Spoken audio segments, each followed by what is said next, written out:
Possible if the investigation shows that senators plotted to keep another senator from attending the session. That's a criminal offense. Ako, natural, aware ako, nagsalita ako doon at sinabi ko that he's coming into the building. Kaya sila gulat na gulat dahil every time na magpapalit, gumagawa ng paraan na takutin siya na huwag pumunta dito.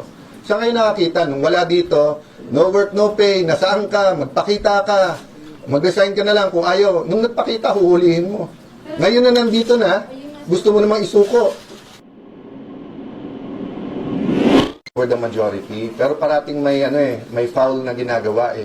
Hindi na statesman's-like eh, di ba? They could have asked us, they could have saw us, the five, and asked, ano bang plano? They could talk to us.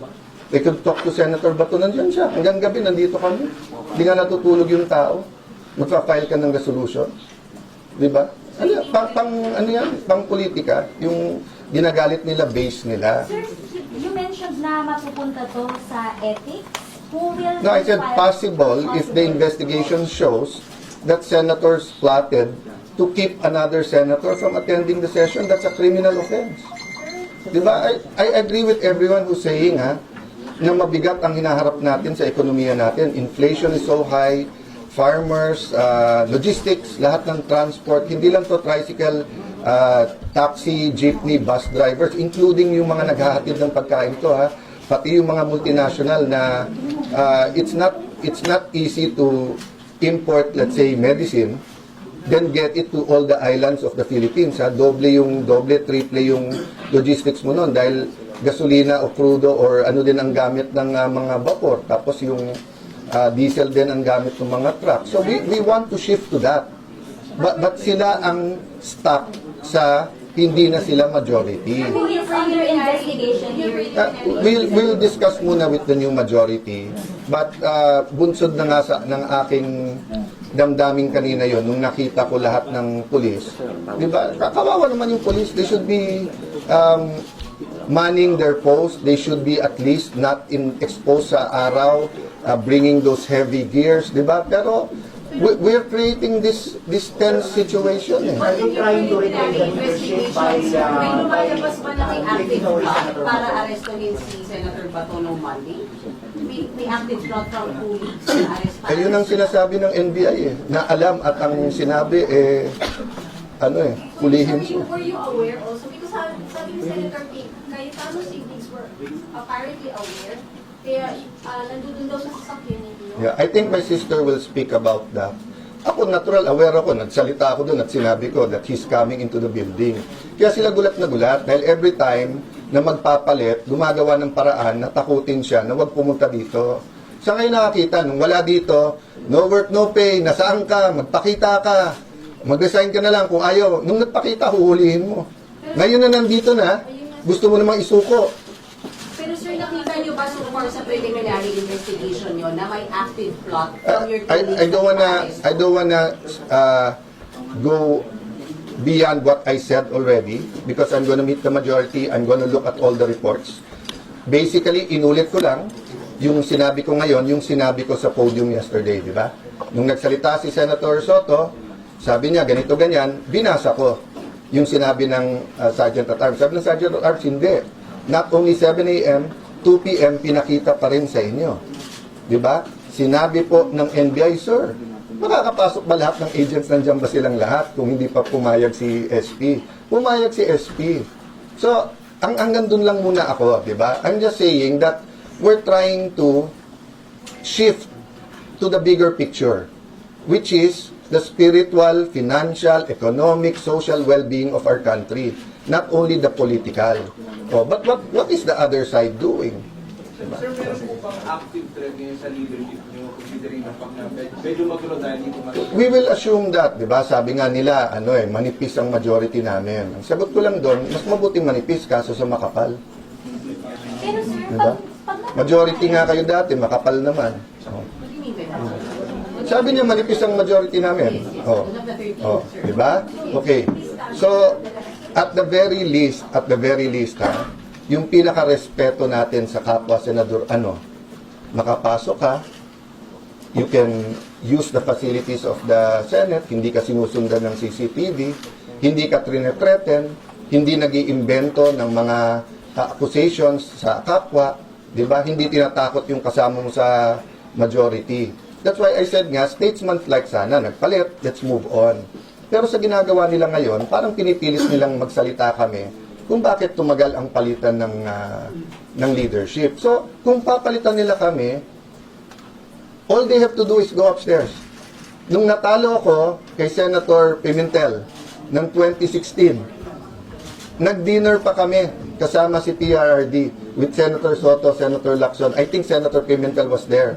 Nagkamayan pa kami sa Malacanang bago. And then I didn't go to the SONA.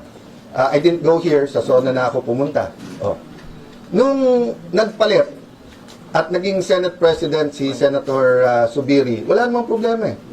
Nung umakyat kami ni Senator Escudero, pinakita sa kanya, mga boss, may pirmahan. Yakapan pa kami. Siyempre may konting, sinong bumaliktad, sinong gano'n. But yun, private lang yun. Diba? So, nung pumalit si Senator Soto, ang umakyat, napaka-close pa sa amin. Umakyat kay Senator Cheese. O siya pa nag-oath eh. O. So, before the break, alam nila may hawak akong 14. Hindi dapat ako. It was someone else. O. Anong ginawa nila? May ginawa sila. Para hindi kami umabot ng 14. O. So, ngayon, choice nila kasi hindi namin sila atrasan eh. Pero sana isipin nila yung mga pulis na sa labas. Sana isipin nila yung oras nyo sa news. Would you rather be reporting on inflation, on tourism, on gas prices, diba, on education, on the super El Nino? Or would you rather keep talking about Bato? Diba? Wala naman sino si Bato eh. Hindi naman box office yung kay Bato. So may legal issue.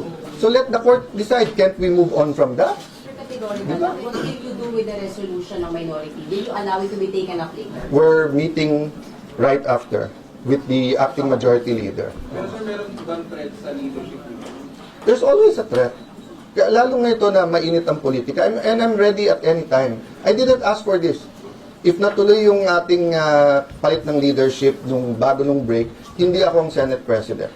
Kung hindi ako tumulong kay Senator Cheese, hindi din. I don't want to discuss na yung each and every member nga. Kasi nga, let's face it, di ba? 24 lang kami. We have to work with each other. And the problems facing our country doesn't have political colors. Yung 7% inflation ba, kulay green ba yon, or kulay yellow, or kulay red? Hindi. Di ba? Pag yung tao walang mabiling gamot, yung DOH, siguro yon, trabaho muna. Mag-resign na si Secretary Herbosa. Nangako siya dito during the budget hearings, wala nang delay. Di ba? Ang City of Taguig nakabili ng flu vaccines. Binabakunahan na, mahigit 100,000 ang aming ang aming senior citizens. Bakit ang DOH huli na naman? Di ba may southern at northern hemisphere pagdating sa flu shots? Patapos na yung isang hemisphere, papunta na dun sa kabila. Hindi pa tayo nakakabili.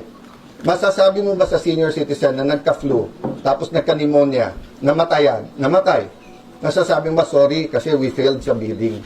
Di ba, guys? Sir, sa process lang, kapag po nakita sa investigation na yung colleagues, some of your colleagues are involved in the plan or plot to arrest Senator De La Rosa, you will file an ethics complaint? Two things. One, that's up to Senator Bato dahil siya naman ang involved.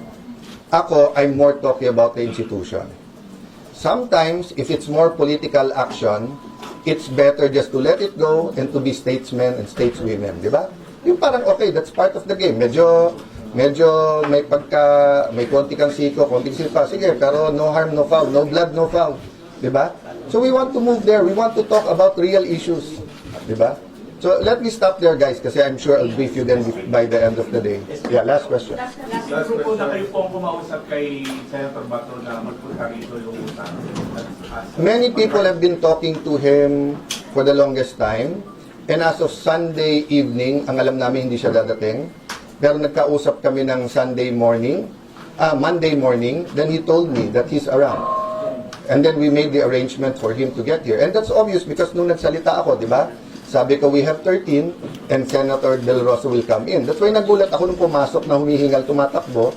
Kasi sabi ko, you don't have to come in dramatically. Yung pala, hinahabol na ng mga ahente ng NBI. Let me stop there, guys. I just have to do some work. Tapos, Pero yung ban na Yeah. siya ni Sen Bato sa inyo. Senator Pia will speak about it.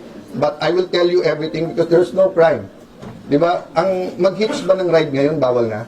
But the van is yours. The van, I don't want to preempt yung speech ni Senator Pia, but later on we'll answer all the questions. Very good.